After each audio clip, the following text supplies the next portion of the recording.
बहुत सीरियस होके जाना होगा, कभी कभार एक आध वैल्यूज इधर उधर हुआ पूरा सम रॉन्ग हो जाएगा। तो कौन सा फॉर्मूला यूज करूंगा, जो मेरा है वो तेरा है, जो तेरा है वो मेरा है। अगर इतना आ गया मतलब अपना इक्वल फॉर्म हो गया। अब आप सम सॉल्व करना स्टार्ट कर दो। Thursday Thursday. अब ऐसे जो गाड़ी पे बैठ के आए थे। दोस्तों प्रदीप गिरी एकेडमी इस चैनल में आपका बहुत बहुत स्वागत है। दोस्तों अगर चैनल से आप फर्स्ट टाइम जुड़े हो तो प्लीज चैनल को सब्सक्राइब कर देना, वीडियो को लाइक कर देना, और वीडियो के नीचे मैं आपको टारगेट कमेंट दे रहा हूं दोस्तों, कम से कम 100, उससे ज्यादा नहीं दे रहा हूं, 100 कमेंट तो होना चाहिए। दोस्तों मैं आपको बता देना चाहता हूं कि मैंने आपको बोला है कि नॉन होमोजीनियस इक्वेशन वाला जो टॉपिक है तो वो आपके लिए बहुत ज्यादा इंपॉर्टेंट है। इसके अंदर हम कंसिस्टेंट, इनकंसिस्टेंट, और यहाँ पे हम जो पार्ट पढ़ेंगे कंसिस्टेंट के अंदर भी हम दो पार्ट पढ़ने वाले हैं।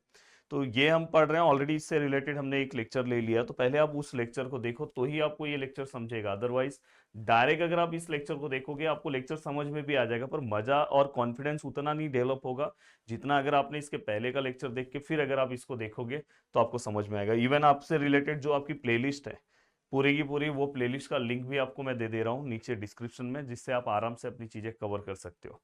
अब देखो दोस्तों, पहला क्वेश्चन आपकी स्क्रीन पे आपको दिखाई दे रहा है। पहला क्वेश्चन अगर आप ध्यान से देखोगे, test for the consistency the following equation, हमें क्या करना, चेक करना है कि ये कंसिस्टेंट है कि नहीं है। अगर वो कंसिस्टेंट है तो हमें इसे सॉल्व करके बताना है कि इसका फाइनल इक्वेशन क्या होगा।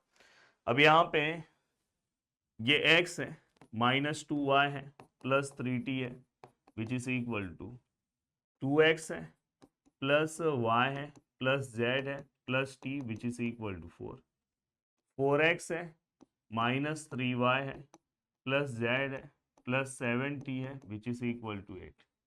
x -2y +3t equal to 2, 2x +y +z +t equal to 4, 4x -3y +z +7t equal to 8। अब यहाँ पे हम क्या करेंगे दोस्तों, सबसे पहले ax इक्वल टू b लिखेंगे। अब देखो दोस्तों, यहाँ पे value of a, the value of x and the value of b। अब आपको कुछ चीजें पहले से पता होनी चाहिए। जैसे अगर मैं बात करूं वैल्यू ऑफ b क्या आएगा दोस्तों, 2 आएगा, 4 आएगा और 8 आएगा। अगर मैं यहाँ पे बात करूं वेरिएबल्स की, तो यहाँ पे वेरिएबल्स क्या है, x है, y है, t नहीं है दोस्तों, पहले z भी है, ऊपर वाले में z के आगे का कोएफिशिएंट 0 होगा, और t। तो ऐसे टोटल 4 वेरिएबल्स। देखा करो मैक्सिमम वेरिएबल्स किसमें है, इसमें तो 3 वेरिएबल्स, इसमें देखो मैक्सिमम है, तो हमने लिख दिया। अब यहाँ पे हम क्या करेंगे दोस्तों, x का वैल्यू कितना है 1, y का कितना है -2, z मिसिंग है दोस्तों 0 है, t का कितना है 3, x1 -2 0 3, 2 है, 1 है, 1 है, 1 है, 4 है, -3 है, 1 है और 7 है। 1 -2 0 3, 2 1 1 1, 4 -3 1 7। अब यहां तक का पार्ट होने के बाद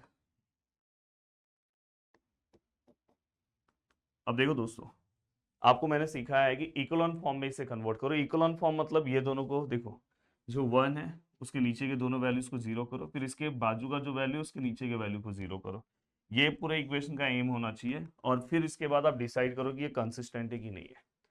सबसे पहले आपको यही फोकस करना है। तो अब देखो, ये दोनों को 0 करना है तो फॉर्मूला क्या यूज होगा, R2 को चेंज करना है विथ रेफरेंस ऑफ R1। देखो यहाँ पे 1 है, अगर यहाँ पे 1 नहीं होता, जिसका मैं रेफरेंस ले रहा हूं, जैसे मैं ये दोनों को 0 करूंगा तो इसका रेफरेंस 1 इससे लूंगा। अगर 1 नहीं होता तो मैं कौन सा फॉर्मूला यूज करता, जो तेरा है वो मेरा है, जो मेरा है वो तेरा है। तो यहाँ पे R2 और यहाँ पे R1। यहाँ पे क्या दोस्तों, 2, 2 का अपोजिट क्या आएगा, -2। अब R3 को भी 0 करना है विथ रेफरेंस ऑफ R1। 4 का अपोजिट क्या आएगा दोस्तों, -4। अब ये पूरा का पूरा पार्ट होने के बाद, ठीक है, ये और ये और ये, अब यहाँ पे अगर आप ध्यान से देखोगे तो यहाँ पे क्या चेंजेस आ रहा है दोस्तों, देखो सबसे पहले यहाँ पे ये x है, ये y है, ये z है, और ये क्या है दोस्तों t। अब यहाँ पे अगर मैं पूरा पार्ट ध्यान से देखूं तो कौन सा चेंज नहीं होगा, जो पीछे लिखा है R1। तो R1 क्या आएगा दोस्तों, 1 -2 0 3। यहाँ पे क्या आएगा दोस्तों, 2। ये हमने पूरा रख दिया। अब यहाँ पे रिमेनिंग वैल्यूज अगर मैं सॉल्व करूँ तो ये दोनों के अकॉर्डिंग यहाँ पे आंसर क्या आएगा दोस्तों, 0। ठीक है सर, ये तो पता है। अब आपको बहुत ही, जब जब देखो सम यहाँ पे मैं यहाँ जा रहा हूँ, बहुत सीरियस होके जाना होगा, कभी कभार एक आध वैल्यूज इधर उधर हुआ पूरा सम रॉन्ग हो जाएगा। इसलिए बहुत ही आसानी से, जैसे मैं ये पूरे वैल्यूज को सॉल्व कर रहा हूँ, ये पूरे वैल्यूज को, तो इसका फॉर्मूले का यूज, R2 कितना है दोस्तों 1 -2, और R1 का वैल्यू कितना है दोस्तों -2। देखो R2 1 -2 -2, आंसर कितना आएगा दोस्तों 5। यहाँ पे अगर मैं सॉल्व करूँ इसके बाजू में, देखो दोस्तों R2 कितना है 1 -2, R1 कितना है 0, आंसर इज 1। R2 कितना है दोस्तों 1 -2, R1 कितना है दोस्तों 3, आंसर इज -5। R2 कितना है दोस्तों 4 -2, R1 कितना है दोस्तों 2, आंसर इज 0। अब यहाँ पे ये हो गया दोस्तों। अब देखो थर्ड रो का वैल्यू सॉल्व कर रहा हो तो इस वाले फॉर्मूले से, बस ये वैल्यूज पुटअप करते टाइम इधर उधर मत देखना, पूरा यहाँ पे फोकस। और दोस्तों चैनल को नहीं सब्सक्राइब किया प्लीज कर दो दोस्तों, क्योंकि देखो यही हमारे लिए मोटिवेशन है। अगर आपके लिए एक सब्सक्राइब करने में ना तो आपका कुछ जाता है, बस एक बार सब्सक्राइब करके रख लो, बस मेरे लिए क्या हो जाता है कि एक मोटिवेशन आता है कि हाँ और काम करना है और काम करना है, ऐसा इसलिए बोल रहा हूँ। क्योंकि 70% से ज़्यादा लोग बस चैनल पे हैं, वो चैनल सब्सक्राइब नहीं कर रहे यार। अब देखो ये थर्ड रो के वैल्यूज के लिए ये फॉर्मूला, R3 कितना है दोस्तों -3 -4, the value of R1 is -2, the answer is 5। The value of R3 is 1 -4, the value of R1 is 0, answer is 1। The value of R3 is 7 -4, the value of R1 is 3, answer is -5. The value of R3 is 8 -4, the value of R1 is 2, answer is 0। अब देखो दोस्तों इसके बाद अब मुझे क्या करना है, आपको मैंने बोला है कि ये जस्ट इसके बाजू वाले के नीचे वाले को 0 करना है। अब इसको 0 करूंगा तो इसका रेफरेंस लूंगा, पर रेफरेंस पॉइंट 1 नहीं है, तो कौन सा फॉर्मूला यूज करूंगा, जो मेरा है वो तेरा है, जो तेरा है वो मेरा है। पर दोस्तों एक और चीज आपको दिख रहा है, अगर मुझे इसे 0 करना है, इसके रेफरेंस में दोनों सेम है, तो मैं R3 - R2 भी कर सकता हूँ। बट मैं एक ऐसा टीचर हूँ जो हमेशा एक ही मेथड बताता हूँ। अगर जैसे यहाँ पे मैं R3 - R2 कर दिया तो आप बोलोगे सर दूसरे सम में मैं कैसे सोचूंगा, इसलिए मैं एक ही मेथड बताऊंगा। मैं क्या बोलूंगा, यहाँ पे 1 नहीं है ना, तो जो मेरा है वो तेरा वाला फॉर्मूला यूज करोगे, इसको चेंज करना R3 को विथ रेफरेंस टू R2। जो मेरा है वो तेरा है, जो तेरा है वो मेरा है, दोनों सेम है, साइन तो माइनस आएगा। और दोस्तों हमेशा याद रखना कि अगर समझो ये 5 सेम है तो कैंसिल होता है, ये भी मैंने आपको बताया। तो यहाँ पे डायरेक्ट फॉर्मूला क्या आएगा, R3 - R2, मतलब इनडायरेक्टली वही फॉर्मूला आ गया। पर हमेशा हर एक स्टूडेंट को एक ही स्टेप से सम सॉल्व कराता हूँ, इसलिए मैंने ये लिखा, नहीं तो मैं डायरेक्ट ये भी लिख सकता था। अब दोस्तों ये होने के बाद देखो मैं यहाँ पे लिख रहा हूँ,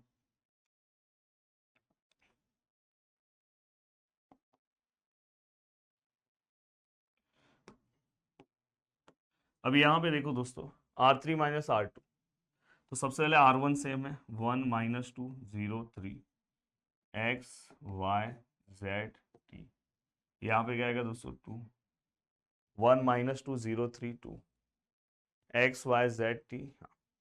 अब यहाँ पे R3 - R2, R3 - R2 मतलब R2 भी सेम होगा, 0 ऐसे ही रहेगा, 5 भी ऐसे ही रहेगा, 1 भी ऐसे ही रहेगा, -5 भी ऐसे ही रहेगा, ये 0 भी ऐसे ही रहेगा, क्योंकि R2 पीछे लिखा है। अब R3 में आपको पता है दोस्तों ये तो 0 था ही, ये 0 होगा इस फॉर्मूले के अकॉर्डिंग, बाकी का सॉल्व करो, 1 - 1 0, देखो ना R3 में -5 ये भी 0 आएगा, और 0 - 0 ये भी 0 आएगा। तो ऑलमोस्ट हमने सभी चीजें सॉल्व कर लिया। अपना फंडा क्या था, इसके नीचे के दोनों वैल्यू 0, इसके बाजू वाले के नीचे वाला 0। अगर इतना आ गया मतलब अपना इक्वलन फॉर्म हो गया। अब आप सम सॉल्व करना स्टार्ट कर दो। चलो अब मैं इसको सम सॉल्व करता हूँ। देखो मैं इसको नेक्स्ट पेज पे ले रहा हूँ, और नेक्स्ट पेज पे हाँ मैंने यहाँ पे रख दिया। अब मैं यहाँ पे कभी भी कंसिस्टेंट का सम आता है तो मैं दो चीजें फाइंड आउट करता हूँ, रैंक ऑफ ए। अगर आपने प्रीवियस पार्ट इसलिए बार बार बोल रहा हूँ कि आपको पता होना चाहिए, रैंक ऑफ ए, जिसको मैं लेटर आर से डिनोट करता हूँ। रैंक ऑफ ए का रैंक देखो, इसमें नंबर से, इसमें नंबर से, इसमें नहीं है, मतलब रैंक ऑफ ए 2 आएगा इसमें, और इसमें दो ही रो में नंबर्स है। साथ में दोस्तों इसके बाद मैं उसी टाइम पे रैंक ऑफ ए भी निकालूंगा। रैंक ऑफ ए बी क्या है दोस्तों, ए बी मतलब ये पूरा एक साथ, इसमें नंबर है, इस पूरे में भले यहाँ पे नंबर नहीं है पर यहाँ पे नंबर है, तो मतलब इस पूरे में नंबर है। इस पूरे में नंबर नहीं है दोस्तों, यहाँ पे भी नहीं, अगर यहाँ रहता तो मतलब इस पूरे में नंबर है। तो यहाँ पे रैंक ऑफ ए बी कितना आएगा दोस्तों 2, क्योंकि इस पूरे में नंबर है, इसमें नंबर है, ये वाले में नहीं है। और अगर दोनों का रैंक सेम है, तो अगर देखो यहाँ पे रैंक ऑफ ए और रैंक ऑफ ए बी, फंडा समझो, अगर सेम है, अगर दोनों का रैंक सेम है, तो हम क्या बोल सकते, therefore the given equations are consistent. Given equation क्या है दोस्तों, कंसिस्टेंट है, ये तो पता चल गया। अब उन्होंने क्या बोला, सॉल्व करो। अब कंसिस्टेंट के बाद सॉल्व कैसे करेंगे, तो हम हमेशा आर और एन को चेक करते हैं। अब बताओ आर का रैंक कितना है, 2 है, और एन कितना है दोस्तों, चाहिए तो यहीं पे लिख लो, एन कितना है दोस्तों, 3 है, सॉरी 4 है, बाप रे 4 है। नंबर ऑफ अननोन्स कितने हैं, 4। तो और ये 2 है, तो दोनों में से ग्रेटर कौन है दोस्तों, ये। और ऐसा जब कंडीशन आता है, अगर आपने प्रीवियस लेक्चर देखा है तो मैंने आपको बताया था, 2 कंडीशन बताया था। अगर ऐसा आएगा तो ये क्या होगा, यूनिक सॉल्यूशन, और अगर ऐसा आएगा तो ये होगा दोस्तों इन्फिनाइट सॉल्यूशन।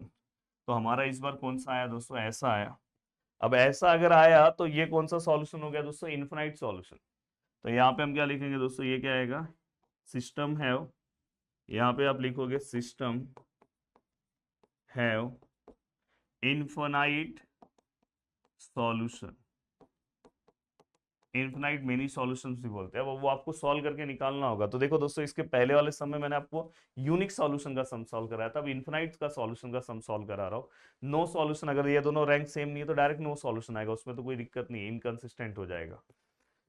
अब यहाँ पे इन्फिनाइट का हम सम सॉल्व करने के लिए हमेशा ये फंडा याद रखना, ये आपको आगे भी यूज होगा, आगे जब आप M2 M3 ये सब पढ़ोगे तो उस टाइम पे यूज होता है ये। आपको number of parameters find out करने होते हैं, number of parameters. Number of parameters कैसे निकालते हैं दोस्तों, n माइनस आर से, इसमें से इसको माइनस कर दो। n कितना है 4, r कितना है दोस्तों 2, देखो ना n कितना है 4, r कितना है 2, तो आंसर आएगा 2। मतलब सम स्टार्ट करने के पहले आपको स्टार्टिंग में 2 वैल्यूज को कंसिडर करना होगा, और 2 वैल्यूज हमेशा लास्ट वाला कंसिडर करना। जैसे मैं यहाँ पे t है, t को अगर समझो मैंने t1 कंसिडर कर लिया, लेट, और ये z है, इसको अगर समझो मैंने t2 कंसिडर कर लिया, इस तरह से। आप बोलोगे सर अगर मुझे T1 T2 नहीं करना, अरे भाई आप अपने मन से कुछ भी कर सकते हो। यहाँ पे अगर आपको P लेना है, यहाँ पे S लेना है, जो ले लो, आपको जो लेना है वो ले लो। अगर यहाँ पे दोस्तों 1 आया रहता तो बस लास्ट वाले वैल्यू को आप कंसिडर करते, सेकेंड लास्ट को नहीं। तो ये ध्यान रखना। अब आपको सम सॉल्व करना है। देखो सम सॉल्व करते टाइम हमेशा मैंने बोला है, ये देखो ये ऊपर वाला 1 into x, x -2 into y, -2y, 0 into z 0, 3 into t 3t, which is equal to 2। ये पहला एक पार्ट हो गया। 0 into x 0, 5 into y 5y, 1 into z 1z मतलब z, -5 into t -5t, which is equal to 0। ऐसे 2 parts हैं। अब यहाँ पे अगर मैं इसे सॉल्व करूँ तो सबसे पहले सॉल्व किसको करोगे पता है, जिसमें कम अननोन्स आपको दिखाई दे रहे होंगे, वो वाला पार्ट पहले आप स्टार्ट कर सकते हो। बट अगर आप ऑब्जर्व करोगे तो इसमें भी 3 अननोन्स है, इसमें भी 3 अननोन्स है, तो कोई भी एक पार्ट आप लेके सम चालू कर सकते हो। जैसे अगर सपोज मैं ये वाला पार्ट ले रहा हूँ, ये वाला पार्ट, अब देखो हाँ ये दोनों, ये वाला नहीं ले सकते। क्यों नहीं ले सकते, क्योंकि अपने पास टी और जेड है, इसमें टी एक ही अननोन हमें पता है। तो टी और जेड, यहाँ देखो टी और जेड 2 अननोन यहाँ पे हमें पता है, तो ये वाला ही लेना है पहले। देखो 5y ऐसे ही रख रहा हूँ, 5t वहां पे गया प्लस 5t, जेड वहां पे गया माइनस जेड। अब देखो दोस्तों यहाँ पे y which is equal to, पूरे इक्वेशन को ये 5 से डिवाइड करूंगा, तो देखो ये 5 से डिवाइड करूंगा तो ये 5 गायब हो गया, ये भी 5 गायब हो जाएगा, और यहाँ पे 5 से डिवाइड होगा। अब यहाँ पे y which is equal to, t की जगह पे हमें क्या सब्स्टिट्यूट करना है दोस्तों, t1, और z की जगह पे क्या यूज करना है दोस्तों, t2, और इसके नीचे क्या है दोस्तों 5। चाहिए तो आप इसको ऐसे लिख सकते हो, t1 -1/5, और ये t2 हो गया। अब ये पूरा का पूरा पार्ट होने के बाद दोस्तों अब आपको ये वाले पार्ट पे जाना है। यहाँ पे अगर हम बात करें तो देखो यहाँ पे x ऐसे ही रहेगा, 2y वहां पे जाएगा तो +2y, -3t और +2 तो ऑलरेडी यहाँ पे, then x which is equal to 2, the value of y आपके पास है, बहुत बड़ा है, डरना नहीं है, -3, t का वैल्यू क्या है दोस्तों, t1 और +2। अब यहाँ पे x which is equal to, ये अंदर जाएगा 2t1, 2/5 t2 और -3t1 +2। अब x which is equal to, देखो t1 सेम खानदान वाले, उसको सॉल्व कर दो। अब यहाँ पे क्या आएगा दोस्तों, 2 - 3 करोगे तो यहाँ पे क्या आएगा दोस्तों, -1t1 -2/5t2 और +2। तो इजीली हमने ये पूरा का पूरा पार्ट सॉल्व कर लिया। ये वैल्यू ऑफ x है, वैल्यू ऑफ y है, और वैल्यू ऑफ z तो आपको पता ही है, और वैल्यू ऑफ t भी आपने खुद कंसिडर किया। तो इस तरह से चारों वैल्यूज आपको मिल गए। तो ये इन्फिनाइट मेनी सॉल्यूशन है। तो क्या हुआ,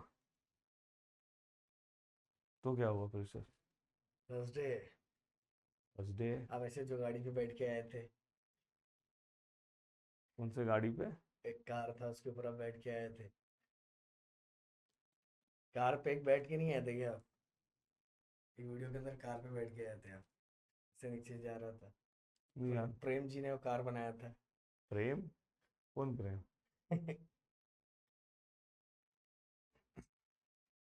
तो ये सम हमने सॉल्व कर दिया है। अब चलते हैं दोस्तों नेक्स्ट सम की ओर। तो गाइस चलते हैं अब नेक्स्ट क्वेश्चन की ओर। नेक्स्ट क्वेश्चन सॉल्व करने की कोशिश करते हैं। ये भी क्वेश्चन बहुत शानदार है। अब देखो यहाँ पे क्वेश्चन में क्या लिखा हुआ है, for what value of lambda the equation something something something have solution and solve them completely in each case. हमें यहाँ पे क्या करना है, सॉल्व करना है। और इन्होंने पहले से ही बोला कि इसके सॉल्यूशंस हैं। ये जो इक्वेशन है इसका सॉल्यूशन है, इसका सॉल्यूशन है मतलब, सॉल्यूशन है मतलब इसका मतलब क्या होगा, मतलब ये कंसिस्टेंट है दोस्तों। कंसिस्टेंट अगर रहेगा इक्वेशन तो ही उसके सॉल्यूशन होंगे, या तो यूनिक सॉल्यूशन होगा या तो इनफिनाइट सॉल्यूशन होगा। हाँ, अगर ये इनकंसिस्टेंट होता तो उसका सॉल्यूशन नहीं होता। अगर यहाँ पे नो सॉल्यूशन लिखा होता तो मैं समझ जाता ये इनकंसिस्टेंट है, पर हैव सॉल्यूशन लिखा है मतलब ये कंसिस्टेंट है। फिर वही कंसिस्टेंट के अकॉर्डिंग मुझे कितने केसेस मिलेंगे वो डिपेंड करता है लैम्बडा के वैल्यू के ऊपर। चलो सॉल्व करते हैं, ऐसे क्वेश्चन पूछे जाते हैं। अब यहाँ पे अगर हम ध्यान से देखें तो पहले इक्वेशन लिखे तो x + y + z which is equal to 1, x + 2y + 4z which is equal to lambda, x + 4y + 10z which is equal to lambda square. x + y + z equal to 1, x + 2y + 4z equal to lambda, x + 4y + 10z equal to lambda square. अब यहाँ पे अगर हम ध्यान से इस equation को अगर हम देखें तो यहाँ पे क्या लिखा हुआ है दोस्तों, यहाँ पे सबसे पहले इसको इकोलॉन फॉर्म में कन्वर्ट कर दो। पहला काम तो हमेशा यही किया करो, पहला हमेशा इस टाइप का कोई भी सम आए तो इकोलॉन फॉर्म। अभी यहाँ पे मैंने ये पार्ट रखा, यहाँ पे मैंने ये पार्ट रखा, और यहाँ पे। अब यहाँ पे अगर आप ध्यान से देखोगे ये x है, ये y है, ये z है, ये 1 1 1, ये 1 2 4, ये 1 4 और ये 10, और यहाँ पे है दोस्तों 1 लैम्बडा लैम्बडा स्क्वायर। इससे डरना नहीं है, जो आपका बेसिक फॉर्मूला है उस बेसिक फॉर्मूले वाइज आपको चलना है और सम सॉल्व करना है। देखो यहाँ पे 1 है तो ये दोनों को अपने को 0 करना है। तो मैं क्या करूंगा दोस्तों, R2 को चेंज करना है विथ रेफरेंस ऑफ R1, 1 का अपोजिट -1, लिखने की जरूरत नहीं है। R3 को चेंज करना है विथ रिस्पेक्ट टू R1, 1 का अपोजिट माइनस। अब यहाँ पे अगर हम ध्यान से देखें ये वाला पार्ट है और यहाँ पे ये वाला पार्ट है। अब यहाँ पे अगर हम ध्यान से देखें तो यहाँ पे क्या आएगा दोस्तों, x y और z। चेंज कौन नहीं होगा दोस्तों, R1, 1 1 1, और यहाँ पे दोस्तों 1। अब R2 और R3 चेंज होगा, आपको पता है ये दोनों 0 आने वाले। अब यहाँ पे बहुत ही अच्छे से चेंज करना है आपको, R2 - R1, 2 - 1 1, डायरेक्ट सॉल्व करो, 4 - 1 3, लैम्बडा -1 दोस्तों, यहाँ पे लैम्बडा -1 आएगा। और यहाँ पे अगर आप देखोगे दोस्तों तो 4, अब देखो R3 - R1, 4 - 1 3, 10 minus 1 9, lambda 2 lambda square minus 1 हमने यहाँ पे रख दिया। अब नेक्स्ट स्टेप में हम क्या करेंगे, नेक्स्ट स्टेप में हमें पता है यहाँ पे क्या चाहिए दोस्तों, जीरो। अब देखो मुझे किसको चेंज करना है, R3 को विथ रेफरेंस टू R2। अब देखो R2 अपना 1 है तो नॉर्मल फॉर्मूला अप्लाई करेंगे। अगर यहाँ पे कोई और नंबर होता तो जो 13 में वो मैं जो 13 है वो मेरा वाला फॉर्मूला अप्लाई करते। तो यहाँ पे क्या आएगा दोस्तों, देखो यहाँ पे 3 का अपोजिट -3 रखो। अब यहाँ पे अगर मैं सॉल्व करूं तो इसके अंदर क्या चेंजेस है,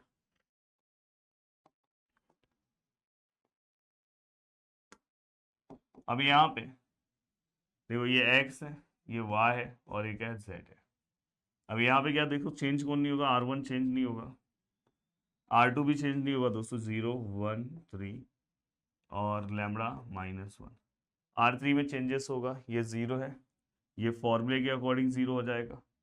अब यहाँ से हम सम सॉल्व करेंगे, यहाँ से जब आप सम सॉल्व करोगे तो देखो दोस्तों यहाँ पे R3 कितना है 9 -3 the value of R2 is 3, तो ये भी 0 हो जाएगा। यहाँ पे कितना है दोस्तों, देखो ये कैलकुलेशन करना होगा, या अलग से कैलसी में नहीं सॉल्व होगा। R3 कितना है दोस्तों, लैम्बडा स्क्वायर -1, ये R3 है -3 और the value of R2 is lambda -1। अब यहाँ पे क्या आएगा दोस्तों, lambda square -1 3 lambda minus minus +3। अब ये क्या होगा दोस्तों, लैम्बडा स्क्वायर -3 लैम्बडा, पहले ये लिखो -1 + 3 minus plus minus 3 - 1 2 sign of greater number plus. तो यहाँ पे अगर हम ध्यान से देखें तो यहाँ पे क्या आएगा दोस्तों, लैम्बडा स्क्वायर 3 लैम्बडा +2। अब मैंने यहाँ पे सभी चीजें लिख दी है। अब यहाँ पे ये पूरा का पूरा पार्ट यहाँ पे आपको मिल गया है। अब ये पूरा का पूरा पार्ट मिलने के बाद दोस्तों देखो अब किस तरह से सम सॉल्व होगा, प्लीज ध्यान देना। अब ये पूरा का पूरा पार्ट मैंने यहाँ पे लिखा है। अब यहाँ पे आपका फोकस क्या होना चाहिए कि सम कैसे सॉल्व होगा। सबसे पहले आपको ये पता होना चाहिए कि यहाँ पे क्या बोला है, मैंने क्या बोला कि अगर हैव सॉल्यूशन लिखा है मतलब गिवन में क्या दिया है दोस्तों, इक्वेशंस आर कंसिस्टेंट, ये इक्वेशन में पहले से ही दिया है। अगर नो सॉल्यूशन बोला होता तो इक्वेशंस आर इनकंसिस्टेंट। अब अगर ये कंसिस्टेंट है तो मैं क्या कंसिडर कर सकता हूं दोस्तों, प्लीज ध्यान से देखो कि रैंक ऑफ ए जो है वो किसको इक्वल है दोस्तों, रैंक ऑफ ए बी को। अगर ये कंसिस्टेंट है तो मैं ये कंसिडर कर सकता हूं। रैंक ऑफ ए किसको इक्वल होगा, रैंक ऑफ ए बी को। अब देखो रैंक ऑफ ए कितना है दोस्तों, 2 है, तो इसका मतलब है रैंक ऑफ ए बी भी कितना होगा, 2। मतलब यहाँ पे ये लास्ट में वैल्यूज नहीं होना चाहिए। अगर ये लास्ट में वैल्यूज है, यहाँ पे अगर समझो कोई वैल्यूज आया तो इसका रैंक कितना हो जाएगा दोस्तों, देखो इसमें भी वैल्यूज है, इसमें भी वैल्यूज है, इसमें भी वैल्यूज है, तो रैंक ऑफ ए बी कितना हो जाएगा 3। पर रूल वाइज हमें क्या बोला है, कंसिस्टेंट है, मतलब ये दोनों का रैंक सेम होगा। मतलब यहाँ पे 0 आना चाहिए दोस्तों। 0 अगर यहाँ पे मैंने लिया, देखो देयरफॉर यहाँ पे 0 होना चाहिए कि अगर यहाँ पे lambda square 3 lambda +2 equal to हम क्या लेंगे 0। अगर ये आप 0 नहीं लेते हो, ये अब देखो ये कब मैं बोल सकता हूँ, जब ये दोनों का रैंक सेम है। अगर मैं इसको 0 ले रहा हूँ, समझो यहाँ पे 0 आ गया, समझो यहाँ पे मैंने 0 ले लिया, ठीक है। अब देखो ये पूरा 0 हो गया। अब देखो ये ए बी का रैंक कितना, ए का रैंक कितना है 2, पूरे ए बी का रैंक कितना है, इसमें भी वैल्यूज है, इसमें भी वैल्यूज है।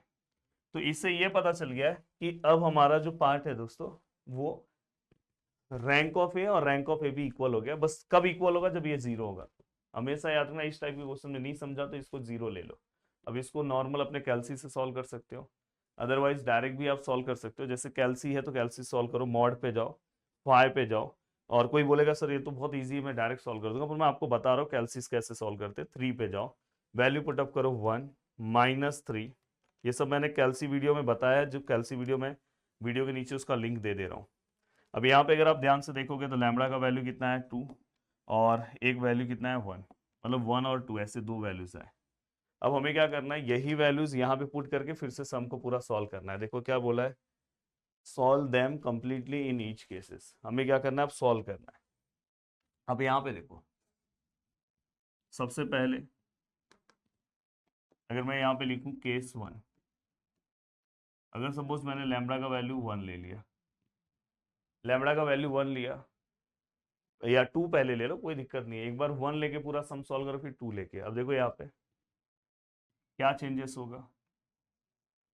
1 ऐसे ही रहेगा, 1 ऐसे ही रहेगा, 1 ऐसे ही रहेगा, 0 1 3 ऐसे ही रहेगा, 0 0 0।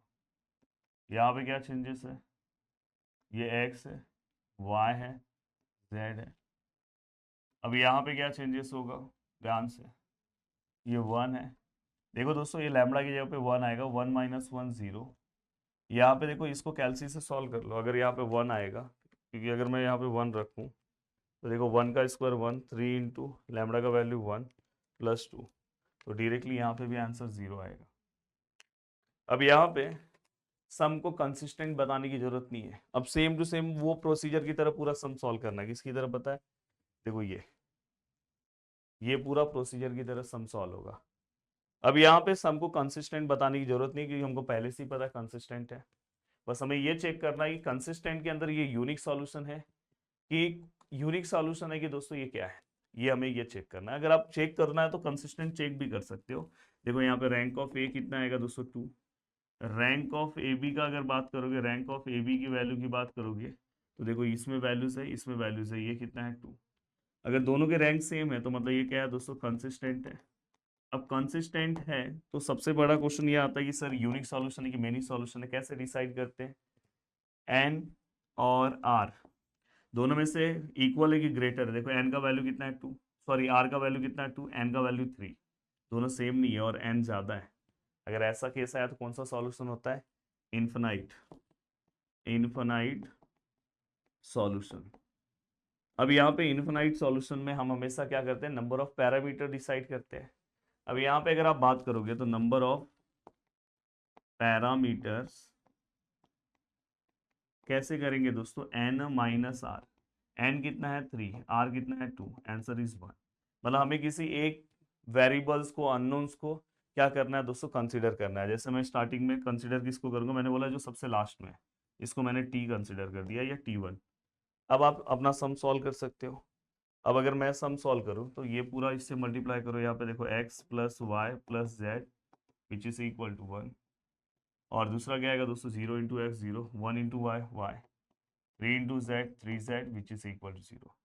अब यहाँ से हमको क्या चाहिए दोस्तों, यहाँ से हमें y का वैल्यू चाहिए, y equal to minus 3z, then y equal to minus z का वैल्यू कितना है दोस्तों, t1। तो यहाँ पे y भी मिल गया, x तो z तो आपने ऑलरेडी कंसिडर किया, बस आपको x निकालना है। x कैसे निकालोगे दोस्तों, x ऐसे ही रहेगा। y कितना है दोस्तों, माइनस 3t1, z कितना है दोस्तों t1, और which is equal to 1, then x which is equal to, ये 1 है, ये प्लस 3t1 और ये minus t1 which is equal to, देखो 1 और plus minus minus 3t1 minus t1 2t1, तो यहाँ पे जाएगा 2t1। हो गया आपका, x का वैल्यू भी आ गया, y का वैल्यू भी आ गया, z का वैल्यू भी आ गया। तो मुझे ये समझ में आ गया कि आपको इस टाइप का सम बहुत अच्छे समझ में है। अब आप क्या करोगे, लैम्बडा इक्वल टू 2 कंसिडर करोगे और दूसरे केस का वैल्यू कंसिडर करोगे, जैसे यहाँ पे, ये यहाँ पे और यहाँ पे। अब देखो दोस्तों, यहाँ पे क्या क्या चीजें सेम होगी, इसमें आप सब जगह पे 2 पुट करो, ये तो सेम होगा 1 1 1 0 1 0 1 3 0 0 0। अब यहाँ पे x y z, अब यहाँ पे 2 पुट करना है ना, 1 ऐसे ही रहेगा। लैम्बडा माइनस 1 मतलब लैम्बडा 2 माइनस 1 कितना आएगा 1, और यहाँ पे अगर मैं 2 का स्क्वायर लूँ, 2 का square minus 3 into 2 plus 2, answer is 0। यहाँ पे आंसर कितना आ रहा है दोस्तों, 0। अब आपको ये वाला मुझे सॉल्व करके देना, ये कंसिस्टेंट पहले से ही है। बस आप मुझे ये बताओ कि यहाँ पे कंसिस्टेंट के अंदर क्या आएगा, तो बस हमें आर और एन चेक करना है, आर और एन। आर का वैल्यू कितना है 2, एन का वैल्यू 3 है, फिर से वही है, इन्फिनाइट मैनी सॉल्यूशन है, और इसका फाइनल आंसर क्या आएगा मुझे आपको बताना है। मैं उम्मीद कर रहा हूँ कि सभी को पूरा का पूरा पार्ट बहुत अच्छे से समझ में आ रहा है। प्लीज़ इसी तरह से रेगुलर आप स्टडी करते रहो, बहुत ही अच्छा सम है, और ऐसे सम्स अगर आप सॉल्व करोगे तो ही आपको एग्जाम में कॉन्फिडेंस आपके अंदर आएगा, अदरवाइज आपके अंदर कॉन्फिडेंस डेवलप नहीं हो पाएगा। मिलते हैं दोस्तों नेक्स्ट वीडियो में, बाय बाय, टेक केयर, जय हिंद दोस्तों।